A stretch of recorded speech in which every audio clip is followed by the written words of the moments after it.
Dope. Wednesday. Happy Wednesday. Hope everybody is doing great. Hello, my dear conscious entrepreneurs and creatives. Happy to see you. Let me know if you can't see me. Yeah, I am. We're talking about overwork today, guys. And okay, good. I'm there. And I couldn't be more excited to talk about this topic today. I know I say that all the time, but I only pick topics that I'm excited to talk about and that I get excited about. This is something that I have worked, I almost said worked really hard. It's something that I've worked really hard on in my own life and more in my business than in my previous career. I think I was I was stuck in overwork in my previous career. And when I started this business, I decided that I was just not gonna do whatever I feel. And this is just like anything, you guys. If something feels like overwork to you, it is overwork. Everybody's gonna have their own definition of what's working too much or overworking. And I want to talk about all of these words and the ways that we describe it, because I think that's an important place to start. But yes, this is something that I've set out to do. It was one of my top priorities, or not even my priorities, but it was one of my guiding principles for how I was going to run my business from the get-go. And it has continued to be one of my top priorities, or one of my guiding principles, my top values. And one of the things that helps me when I get into a space of needing to make a decision about something, and my team knows this so often, I have the words on repeat. I'm not trying to create more work. I think I actually sent them a message yesterday about that. I am all about not making things more complicated, but most importantly, more work than it needs to be. And that I wanted my business to feel really good. And that doesn't mean, for me, that doesn't mean that I don't work more hours some weeks than others. It doesn't mean that, every element of my business feels free and flowy. There are things that I have that I consistently do every single week. And some of them I love and some of them I don't really, but I still just stay with a pace that feels good to me. And I think pace is another good way to think about overworking. If you're working at a pace that is too fast for you, you're probably overworking.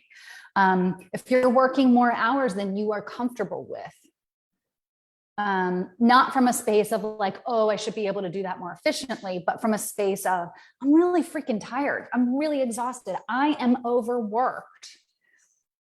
Then it's too much. It's time to make a change. And a lot of times my clients come to me when they are at that place of, I don't know how to stop this like momentum-y ball rolling down the hill, but I have got to stop this because I'm going to burn out. And I hear that so often from clients and potential clients that they're really afraid of burning out.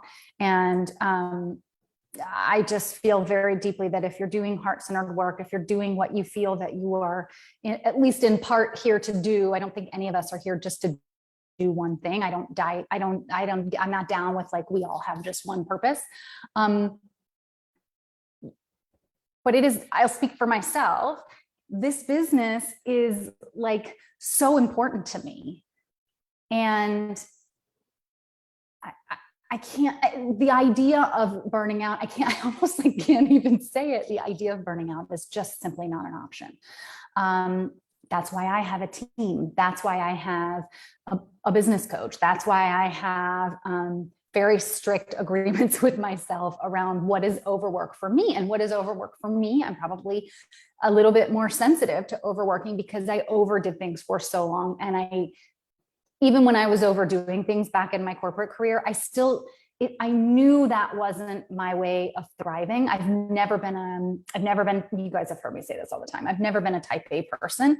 I've always been really good at flying by the seat of my pants, really good at, and in many cases, especially outside of work, I prefer no plans. I like sporadic planning. I like making shit up as I go along. I like to travel like that. And I'm actually kind of like, I kind of actually do things fairly slowly compared to other people. And so I've known that I didn't enjoy that pace for most of my life. And so I know what that feels like. I've burned out from other jobs before and I burned out from my last career because of it. Well, because of other reasons too, but so if you're overworking, today is for you. We're going to talk all the things. Please ask any questions that you have. Please share any insights that you have. As always, I've started saying this recently because I've had several people mention to me that they didn't want to share something in a semi-public forum. And I want to just offer that if you're watching today live, if you're watching on the replay and you have some thoughts about your overwork, please send me a DM. I'm always happy to answer your questions. Oftentimes these questions and comments help me come up with other topics to speak to you about. So you're always paying it forward in some way, whether you share it publicly here. It's not public, it's a private Facebook group, but it's, it's semi-private, semi-public. But it also, you can also pay it forward because sometimes I'll speak to it in something else. So, and I just like to be of service. So that's always an option. And then I've got a couple of announcements before I dive into the rest of today's content. And I don't want to forget because there's actually several things going on. So number one, if you haven't noticed, I've been doing a changed up over the years. I've done different events on the last Wednesday of every month, and I started to change it up a little bit. And I'm doing, this month will be the third month that I've done this. I'm doing some short master classes, workshops, live series, whatever you want to call it, where I'm spanning 2 or 3 days on a specific topic. And I always hit a Wednesday. So it's always on the last Wednesday of the month, but it usually is like Monday, Tuesday, Wednesday, or Tuesday, Wednesday, Thursday, just depending on my schedule and the calendar. So if you have not caught these lives and you're interested, particularly if you're overworked, there's a couple of nuggets in each of these that will support you. And I'll talk about that a little bit as we go. This is a great opportunity for those of you. These free workshops are great for you if you're looking to scale too. So much of the content in these workshops will not only help you like actually stop overworking and love working in your business more and find a pace that feels good, but these are also the major principles that people go through when they work with me to scale their business to the next level, both from an income perspective and impact perspective. But I never help my clients scale their business if fulfillment and fun and enjoyment and what lights them up and what's their zone of genius is not taken deeply into account as one of our goals. So, May's workshop was aligned pricing. Overwork can show up in your pricing too. We're going to talk a little about that just a little bit today. Last month was creating spaciousness in your schedule. And that is all about, and I said this all over the marketing materials, that is not about having a time management problem. Today is also not talking about having a time management problem. There is a time and place for time management, and we'll talk about that a little bit more today. I spent some time talking in that workshop about it too. But creating spaciousness in your schedule is about making really important and strategic business decisions that fit you, that fit your team, that fit your business model, that fit your business and your service or your product. So that you can have whatever spaciousness you need to be creative, take time off, pick up your kids. That was one of my examples I used in the workshop last week. Was it last week? 2 weeks ago? Pick up your kids at 3. Having spaciousness in your schedule, in your business schedule, so that you can do all the other things that you want to do or be all the other things that you want to be, whether you're a mom or you have a side gig or you've got 2 businesses, right? So or you just want a freaking life. Like this is not, you can run a business and you can make good money and you can serve the world and you don't have to overwork and you don't have to overgive and you don't have to wear yourself out. Okay. So creating spaciousness spaciousness in your schedule is all about looking at your work differently and how to make important decisions that will then help you decide how you're going to spend your time, decide how and then after you go through a process that we go through in that workshop, then things like time management for whatever's left is great. So that was last month. This month, I don't have the link available quite yet. I think we're going to start promoting it next week. But this month, the very end of the month, it's going to be, I'm going to tell you right now, it's a Tuesday, Wednesday, Thursday. So it's July 26, 27, 28. At this time, it's 3 o'clock for me. I'm done doing time zones, but at this time, and Tuesday, Wednesday, Thursday, the 26th, 27th, 28th, and we're talking all about team. I've had so many people bring this to me over the last, especially the last couple of years, but even more so in the last couple of months. I think a lot of people are in that. There's a lot of newness, even though there's a lot of old and junky energy floating around. There's also a lot of new inspirational energy, and most people know I don't have to argue my business case in many cases. For most people know, if you bring on a new team member, if you bring on your first team member, that is one of the biggest things that you can do to support your business in scaling and taking your business to the next level. And it's one of the things that I love to help my clients with. It's one of the things that I have carried over from my corporate career. I spent many, many years in HR. So this one is called Conscious Leadership, and it's all about being a team, leading a team, because not everybody has those skills, right? And this particular one, I may end up doing a team series. I don't know quite yet. It's still evolving in my head, but this particular one is called Conscious Leadership, Hiring and Letting Go. Those are the two things that I find people struggle with. Now, in addition to just running a freaking team, because there's always something that pops up. But I hear these more and more and more and more and more. Who do I hire next? Who do I hire first? How do I bring them in the door? How do I onboard them? There's a whole series of concepts that I like to share around how to onboard a client. And a client, onboard your clients to a team member. And then when do you know that it's time to let a team member go? This is something that I have. It's so important and it's so taboo and nobody's talking about it. And everybody needs support when they let go of a team member. Everybody needs support in any element when they've been let go by a client. There's so much in that topic, and I hope that I can do it justice, at least as the primer in this workshop. I just think it's really, really important in terms of how to know when it's time, how to have the conversation, all of those things. And I used to consult with people in corporate about this too. So I've been doing the hiring, firing stuff for many, many, many years. And I have a unique perspective on it that not as many people I know have. And so I really want to share it because I think it's very helpful in terms of those of you who are going to probably have team for the rest of your business life.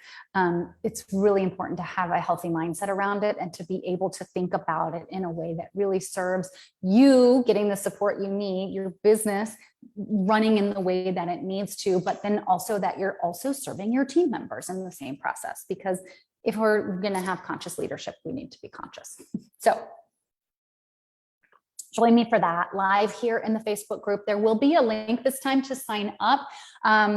So look out for that coming soon. You'll also see the Facebook cover photo will change here in the group, and there'll be a link in there too. So you won't be able to miss it. And if you have missed the other workshops, for now, they are in the featured section here in the Facebook group.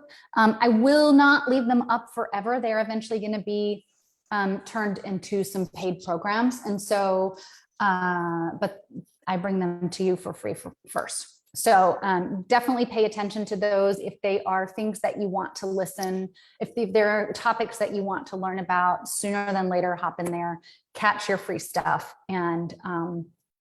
And you're still free in both of those workshops, previous workshops, you're still free to comment on the live, ask me questions, send me a DM, let me know what you're learning, let me know what questions you have. I'd be happy to support you in that as well. Okay. I have one more announcement, and that is I have 2 coaching slots available. Part of what I and my team have done in the last year is restructured some things behind the scenes in my business, particularly around my schedule, which is what I'm talking about today. I've done it. I've lived it. I am proof positive that you don't have to overwork. And I'm in a position where I actually have free time on my calendar. I'm just as booked as I was a year ago. I was fully booked.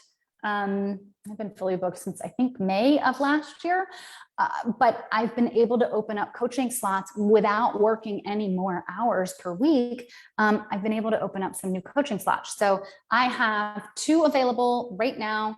And I am offering, I never do this, I'm offering 10% off for your first month. You can join me for 1 month of coaching or 5 months of coaching. Either way, your first month is 10% off, which is my returning client. That's the discount I give to my returning clients. If they leave and then come back for additional coaching in the future, which happens a lot. So my clients work with me typically for at least a year. I've got people who've been working with me for 4 years. And I've only been in business like 4.5. So these slots will probably not stay open for very long. And they probably, once they're full, who knows how long they will be filled.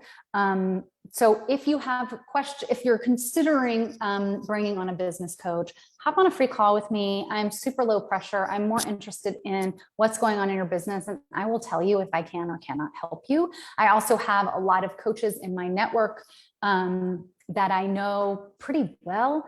And I'm really good at connecting people to the right person if I'm not the right person. So it's a no-lose situation. Hop on a call with me, let me know what's going on in your business. And I would love, love, love to support you both from a strategy perspective, mindset perspective, and help you create that profit and fulfillment that you know is yours in your next level. So we're going to talk about a little bit of that today with this overwork, because this is something that I do so much with my clients. And it's something that I can spot a mile away because I have lived in both extremes. So this is just my jam. And I will try, I may have to speak on this topic again because there's just too much to say in a brief time period. Okay, so overworking, let's just go back to what I was saying a minute ago. It's based on your own definition, okay? Sorry, I've got to adjust my air conditioning. Ooh, it's a hot island day. You've got to define for yourself what's okay and what's overworking. And overworking, let's just also be clear, and that's why I want to use this term pace. The idea of working too much or overworking does not, like, you could be working 20 hours a week and still overworking for you, because maybe you've got this harried pace. Maybe it's frantic and chaotic and you never know what you're going to do until you're done. So getting into, for you, what is a thriving energy for you for work? Some people really like to think on their feet, like lawyers are thinking on their feet. They're energized. They're like doing. For some people, that would be super, super stressful, right? That would be super stressful for me. I don't want to do that.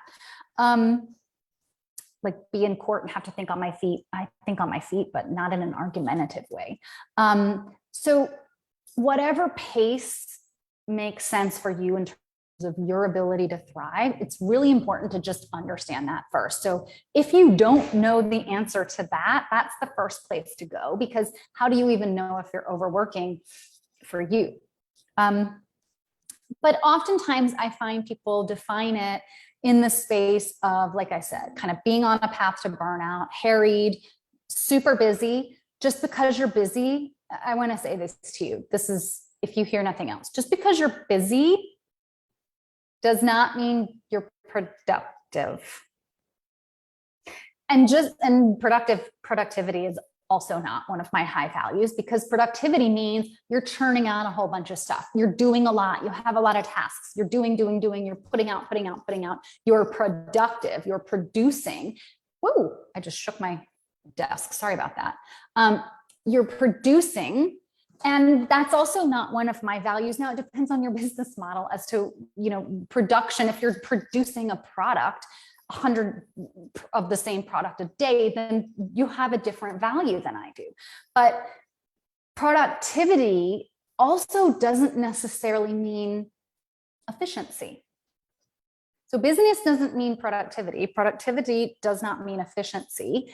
And none of those also mean that you're being strategic. So for example, I could be, I'm going to use my business model as an example because I think it's, people understand this is one-on-one coaching model. I could be busy creating content. I could be productive creating content. I could produce a lot of content.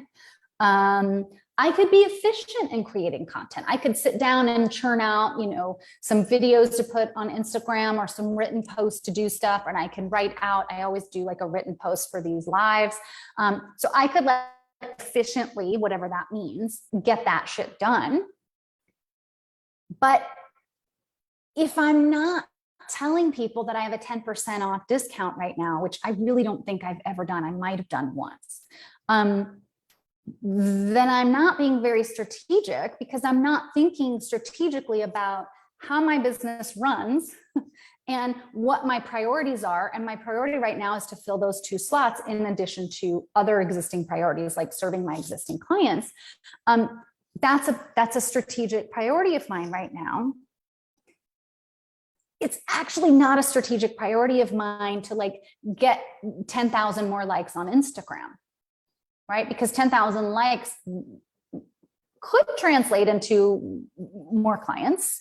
Absolutely, but not necessarily, right? And so busyness, productivity, efficiency, all these things that our culture values does not mean that you're actually being strategic. And what's really important for CEO level people, for business owners, is whether you're starting your business now or you have a huge team, kind of doesn't matter. Your job is to be as strategic as you can with the time that you dedicate to this business. So if you work 4 hours a week, you probably shouldn't be like creating graphics in Canva, right? That should be delegated out. And you should be probably using those 4 hours to serve your clients and sell, depending on your business model, right? So, or to create your product. I work with a lot of artists. So I just want to be clear about that. And I think that we are in such a habit of overwork. And in the promotional materials that when I put my promotional materials, the promotion that I put out about this live this week, one of the things that I said in it was that this is about unlearning. Because we've all, I think most people have learned at some level that it's valued to overwork, that, there's just all this stuff to do. And we better just go do it all, right? And so what I'm loving is that the conversation has shifted in the last 15, maybe 10, 15 years more so. To the working smarter, not harder, to looking strategically at what you're doing, to there's a book, the 4-hour work week. There's all that kind of stuff out there now. And I think what happens though is, and then my beautiful souls in the online space that are out there telling everybody that it's supposed to be easy, that all you have to do is sit on your, put your feet in the sand and do some manifesting magic, and like clients just come to you magically on repeat, and you can paint your toenails while they come in. And it's really fucking confusing, right? I remember when I came in the online space, I was just like, what is going on? This is not easy. I don't think it's easy to run a business. But that doesn't mean that you can't find ease and flow. And that's a big part of the work that I do. But mindset's a big piece of it. I think that my business is easier and easier every year. So I don't want to be arguing for hard work. I don't want to be arguing for it has to be hard. And it absolutely can be. I'm here to tell you whatever is going on in your business, whatever your biggest challenge is right now, whatever's keeping you up at night, it can be easier. It 100% can be easier. And it can get to a point of ease, but I don't like the easy because it sort of implies that like Staples easy button, like that, like everything is passive income and you don't have to do anything. But people who have passive income also have to set that up. So it still requires effort and tasks. I'm sorry, my desk is moving. Okay, sorry. Oh my goodness, why is it so wobbly today? Hopefully you can still see me. Okay. So where was I going with this? I shook my desk and I like shook my brain loose. Okay, so being productive. Okay, this is being productive. This isn't about being productive. This isn't about managing your time. This is more about your mindset. This is more about the habits that we're in around overworking. And this is about, so I started this business as a hypnotherapist, and I still sometimes do some hypnosis with my clients. I've actually got a fun meditation coming out soon, so look out for that. But what I loved in my hypnotherapy training, particularly because I've always been so dialed into mindset and personal growth and like changing habits and changing behaviors, and like just the whole, I'm all super into human behavior. One of the things that my hypnotherapy teacher said years ago was, we're actually not hypnotizing people, we're unhypnotizing people. We're dehypnotizing people because we are so programmed in the world, right? We're so programmed to overwork. We're so programmed to be productive. We're so programmed to be efficient. We're so programmed to say something's wrong with you if you're not motivated. Something's wrong with you if you're procrastinating. And there's so many things you can do if you're lacking motivation, inspiration, if you're procrastinating, if you aren't able to effectively manage the time you have to do the tasks that you have. But so much of what I think a lot of traditional time management processes walk you through is just how to fucking get everything done. And I just don't think that's solving the actual problem, right? So what I think about overwork, it's a symptom. Okay, so as a business coach, when I sit down with a potential client on a discovery call, I'm listening for what they're going to tell me right off the bat. What are their symptoms? They're not making enough money. They're working too much. They have a huge team, but they feel like they don't know how to manage their team. Whatever it is, I'm listening for the symptoms, and I'm also listening for clues as to what might be underneath those symptoms, because everybody's mindset is different. Everybody's way of looking at their business is different. Everybody's business model is different.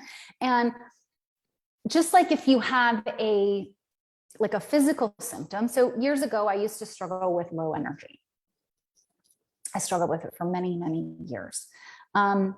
Okay, well, I didn't really know what to do about it. I actually didn't even realize that I had low energy, but I was always drinking coffee because that was my Band-Aid or my, what's it called? Like my over-the-counter medicine to address that symptom. But what was it doing? It was only addressing that symptom. It was only getting me through the day, right? And if you decide that you need to go and figure out how to stop procrastinating, I highly, highly, highly recommend first listening to this and getting strategic and understanding what's going on in your mindset first. Because if your mindset can shift, then when you're looking at procrastination, for example, then you're looking at what's left that's actually related to procrastination. Like maybe you have ADHD like I do, and you aren't necessarily good at, or I used to not be good at figuring out like the best way to structure my work, right? So that's the different actual like underlying problem or source cause of my procrastination versus, well, I've put too much work on my plate. So I'm tired, so I'm procrastinating, right? So me just changing the way that I structure my work, it's only going to help so much, right? So for example, with my low energy, I ultimately learned that I had some issues with my thyroid. And once I started working with a naturopath and got some supplements, I felt great, right? So I found the source of the problem. I worked on the thyroid instead of just like pounding myself with coffee, and I felt better. So overwork is the same thing. Overwork is the symptom of something underneath. And I'm going to talk about a few things today that I see playing out. And this may not cover everybody, but I think go through these few things with me, ask yourself some questions and see, you might be able to find at least one thing that's kind of playing out for you in your business, in the way you approach work. And it may be more than one thing. And again, I'm certainly not going to cover all. Oh my gosh, what is going on with my desk today? I'm certainly not going to cover all topics that lead to overwork. But here's some that I've seen. Okay. Number one, my dear friends, over giving. So much of, especially, and I'm saying this first because this is in a space of, heart-centered entrepreneurs and artists and creatives. If you are a people pleaser, if you are a people server, if you are really deeply dialed into helping people, chances are there are moments where you have been giving too much. This plays out in a couple of ways. Maybe the scope of your work. I think I mentioned this in the workshop, but I see this a lot of times with people who have like business service related jobs or businesses, like a web designer or a copywriter.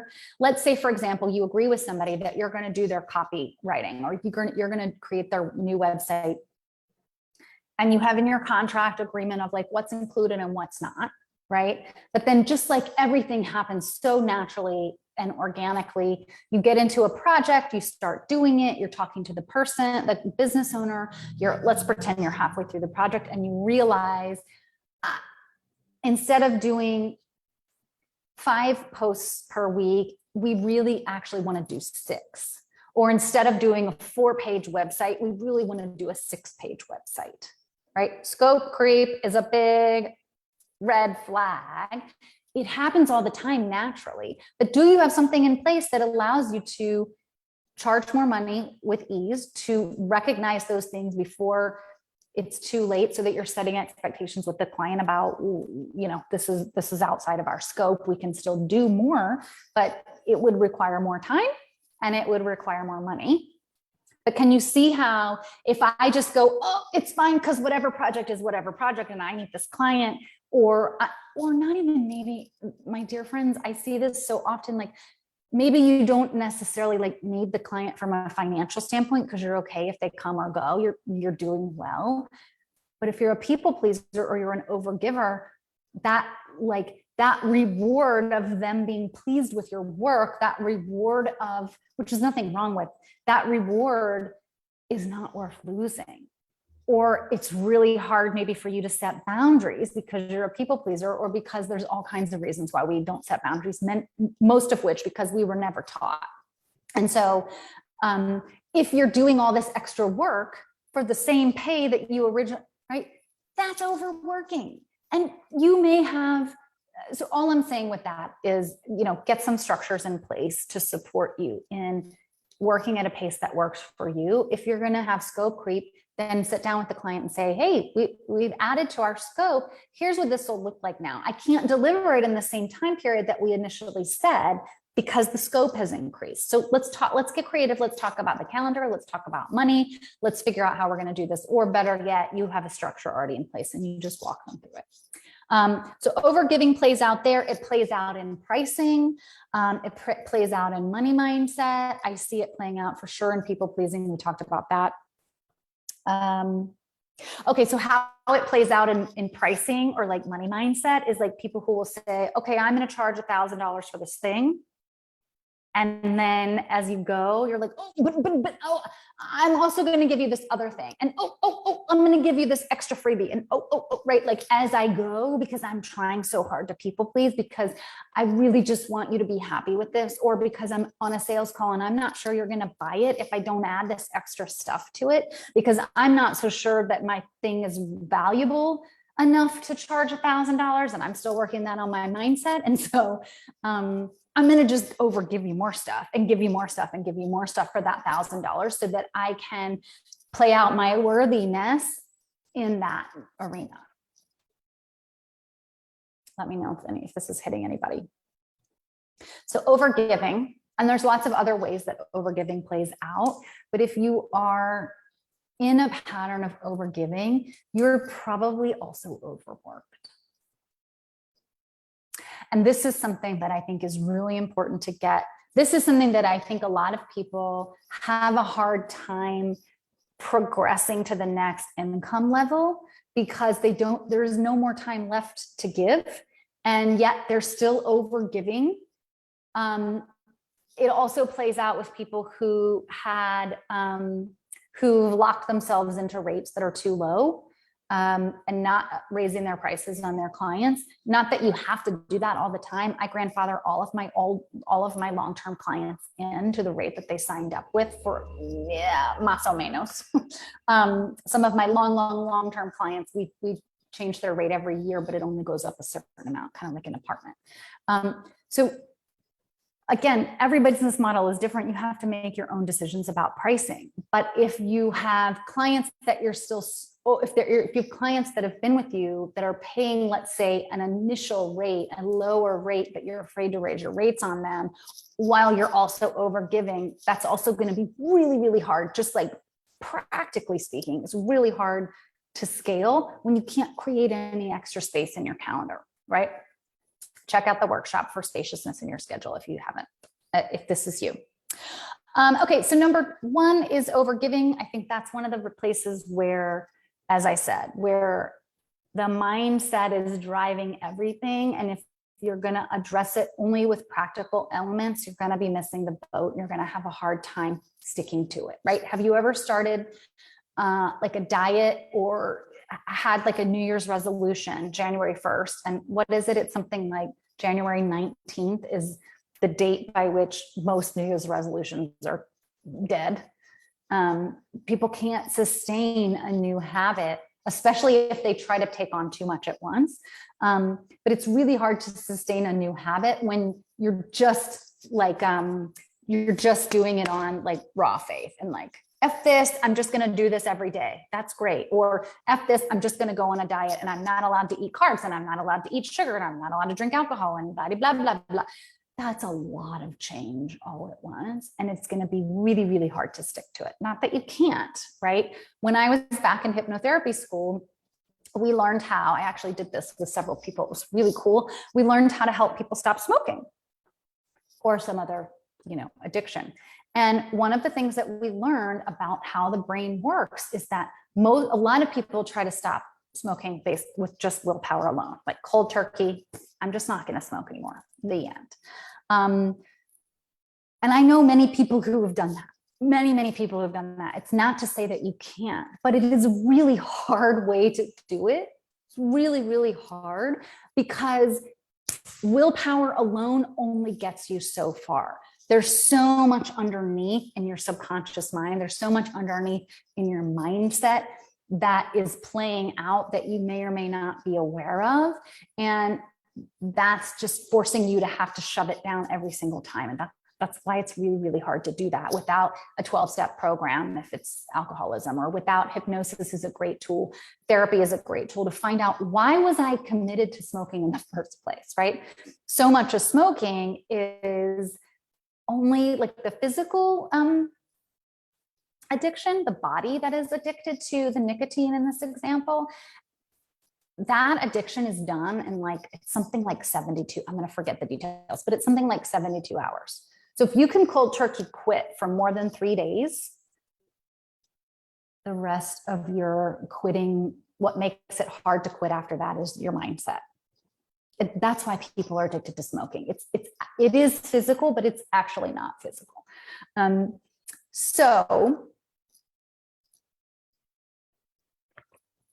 back to habit. If you are in the habit of hard work, if you are in the habit of working too much, of overworking, just changing everything, by the way, isn't going to help. Because it's going to be really hard to stick to it. So again, what might be underneath it is culturally, right? We all know that culturally we've been sort of ingrained, not even sort of, we've been majorly taught and encouraged to overwork. We pile up the homework on our kids at school. Then we give them like 97 extracurricular activities. And then we expect them to go to bed at a reasonable time and eat well and behave when they get home from a long day of school, blah, blah, blah, blah, blah, blah, blah, right? It's all part of our culture. And I think what happens with the habit of overwork, when it's simply just about the habit, is first off, you have to have the awareness. But then the mindset piece around the habit, I find when it's just around the fact that it's a habit, is it's something that we're just used to. It's a pace that we are just used to. And it's not necessarily right or wrong, but if you know it's wrong for you, if you know it's not, let's just say, a pace that you're able to thrive in, then there is an element of, but I also just, like, if I use myself in corporate as an example, I knew that wasn't the way that I thrived. I knew I was type B. I knew it was just like so anti the way that I wanted to be at work. But I just accepted that that was the way it was. I never went to see an ADHD coach, even though I suspected that I had that. I never sat down with my boss. Very rarely did I sit down with my bosses to communicate boundaries and say, this is too much. I only did when I was overworked after overwork, after overwork, after overwork, after overwork, then I would speak up and say, I can't do this. We got to hire somebody, or you got to take something off my plate, or I'm about to pop. So are you accepting? Like, that's one of the questions that I think you can ask yourself. Like, am I just in a habit of overworking and I'm accepting that? Or I've decided somewhere along the way, and I didn't undecide. I've decided along the way that this is just how it is.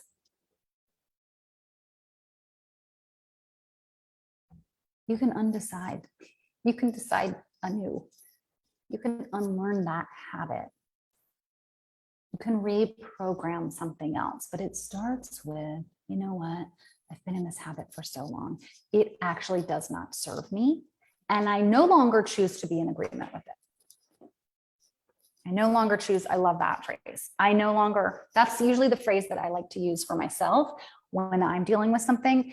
And it's also, I think, really helpful to, when you're looking at something like a limiting belief, but you don't yet know like what you want to replace it with because you're still just in the belief system. I'm no longer in agreement with overworking. I'm no longer in agreement with working at a pace that I don't enjoy. I'm no longer in agreement with the fact that I can only be successful if I work too much. I'm no longer in agreement with the fact that I can't help people if I don't overgive. That's the only way to help people, right? And then you can kind of say, okay, what am I in agreement with? I'm in agreement with finding a pace that allows me to thrive in my business. I'm in agreement with that, right? It starts to help you shift. And the other thing that happens with habits, especially if we're not aware of it, or if we've just accepted it as such, right? In which case, sometimes we're a little bit like operating as a victim mentality. I was a victim to, how do I want to say this? Like, if I think about myself in corporate, when I was a victim to overwork, and I had just decided that that was the way it had to be. And there really wasn't much I could do about it. And I did try, by the way, to do stuff about it. Like, I changed jobs a lot. I moved projects when I was a consultant, but ultimately I was attracting the same thing. And that's the other part about habits that I want to talk about is when you're in the habit of doing something, you receive evidence of it all the time, right? You receive evidence that, well, I have this belief system. This hard work is the only way. Overwork is the only way. And then I continue to receive evidence to that point. So then it just further perpetuates the strength of my belief system, blah, blah, blah, blah. I better just keep working. When you start to make that shift, when you start to be aware that like, I don't think I want to be in agreement with this. And I'm not in agreement with working at that pace. And I'm in agreement with, or I see in myself the power to make the change. I have the power, I have the control over myself to actually affect some sort of change.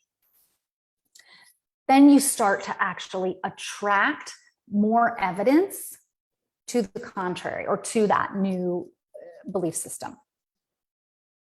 I don't know if this is making sense. So those habits are also like law of attraction. They are attracting more of the same. And when you make a decision, like to stop the car, to slam on the brakes, when you make the decision to rip the record, what's the needle off the record player? Is that like dating myself? Then you stop it. You stop playing the record, right? You stop playing the tape in your head. You stop the momentum of the car driving down the wrong path, whatever it is.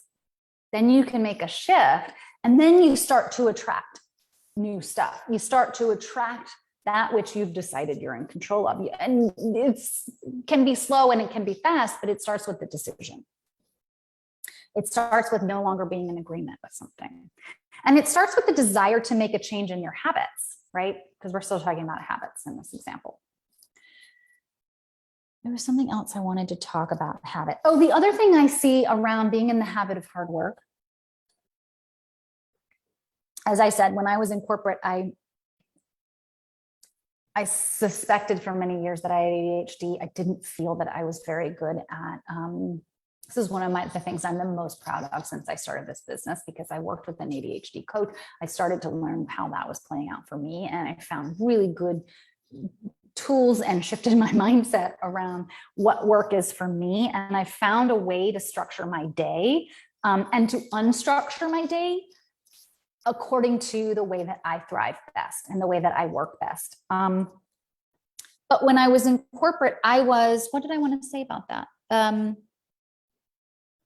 I wasn't good at figuring out like what work made the most sense. Like what should I do today versus tomorrow versus Wednesday?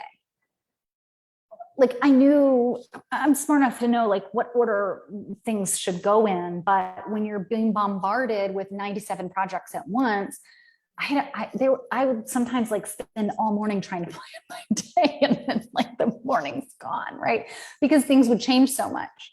And I'm giving myself a little bit of a hard time, but I actually really do want to speak to this ADHD component, because however that plays out for you, whether you have it or not, doesn't matter. Part of the reason that plays out for many people is because we are overworked, because we are overwhelmed, because we put too many things on our plate, and then we just expect ourselves to be able to do them. And we're not human. We're only human. We're not superhuman. And we weren't meant to just do, churn out. We're not machines.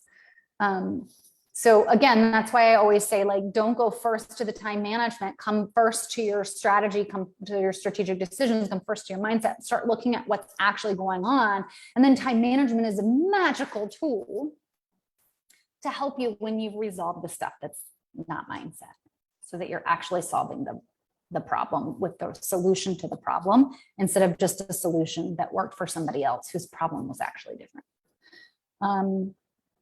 So the way that I see, I just want to backtrack for just a second, because we're going to wrap up in a minute. So number one of the biggest things I see playing out in people's mindset around overwork is that they are overgiving. We talked a bunch about how that might play out. You also might just be in the habit of overworking. And we talked about attracting it, accepting it, and versus being able to, create something new. But then I also see that playing out in terms of how you structure the work, right? If you're in the habit of overwork, you're probably also in the habit of overwhelm. And so you're just kind of used to being overwhelmed. And so you might not be very good at deciding when to do your work, because you're just like reacting and not planning. So you may not be, the point with that is, one of the things I help my clients with is understanding, like, okay, hold on a minute. I'm in the CEO role. How can I be sure that I'm working on the right things? And this is one of the things we talked about in the spaciousness workshop.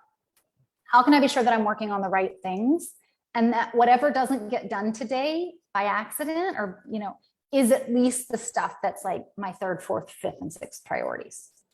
So that means you're always getting the right things done, and you're always getting the right things done first. And what are those right things? Not knowing what those right things are is going to most likely put you in a space of overwork. And then like, I see two other things play out. One is perfectionism that can cause you to overwork. So like, I wrote this, I'm going to put this new offer out, but I need to spend like 3 weeks working on the copy to make it perfect before it goes out. Kind of slow your progress down, right? I am a big believer in done is better than perfect, and not to say that it needs to be done at a shitty level, but most people's B or B plus job is really good. So get it out. It's more important to get it out the door. And then overconsumption with freebies. This is a freebie, right? If you're not in the habit of overwork, you don't need to be here. But I did this when I started my business. I definitely did this in the beginning, like the first year. I was always downloading somebody's freebie and I was going to, I don't know how many free lives like this every week. I was going to webinars. I was listening to speakers all over the place because I felt like I didn't know anything, and that wasn't true, but that was what I was telling myself in the beginning. And so I was consuming. So I was really busy. But I wasn't really busy with my marketing, and I wasn't really busy selling, and I wasn't really busy serving very many clients in the beginning. So doing the right things, doing the most important things, and letting go of that perfectionism. Perfectionism it's a big one. And I think it plays out. Most people have a perfectionism spice in their cabinet. And it comes out in different ways, and knowing where it comes out is really, really helpful. And then finally, control. For those of you who find yourselves bringing on a team member and then like micromanaging the hell out of them, this is for you. You might be overworking if you're spending a lot of time managing and reviewing and checking in on your team members. Now, that's not to say, and we're going to talk about this in this month's workshop about team. That's not to say that, like, I believe bringing on a team member requires more of your time in the beginning, but it is for the purpose of freeing up your time. If you get the right person, if you onboard them correctly, if you clearly share your expectations, and then if you get out of the way and let them help you. So being really cognizant of how much time am I spending managing my team, and how can I lead my team instead? That's why we're calling this conscious leadership. Letting your team be autonomous, delegating authority and decision-making, not just tasks. Again, it depends on the role and it depends on the timing, all that stuff, not off the bat. Don't give somebody decision-making power off the bat. You can go to the other extreme with that. But can you see how if you hire a team and then that just creates more work for you, that's really not going to be helpful, right? Okay, those are the three things I wanted to share. I have got to run for a client call, but let me know, ask yourself these questions. Where do you think your overwork habit is coming from? Is it that you need to go back to the drawing board because you simply just have too many tasks to do? Is it that you're just in the habit? Is it that you're being a perfectionist? You're a control freak. I love you.